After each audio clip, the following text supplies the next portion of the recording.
So yun oh, andito na tayo sa suspension bridge nitong dam. May isa pa doon oh, sa dulo. Grabe, ang laki ng ibinaba ng tubig ngayon oh.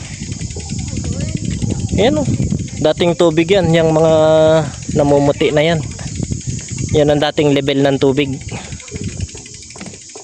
Grabe oh.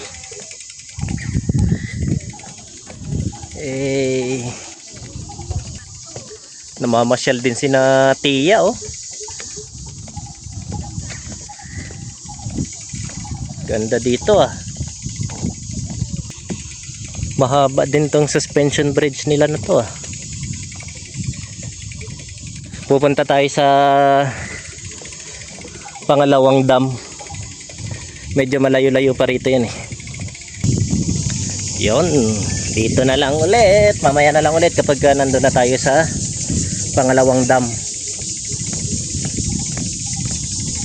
Let's go.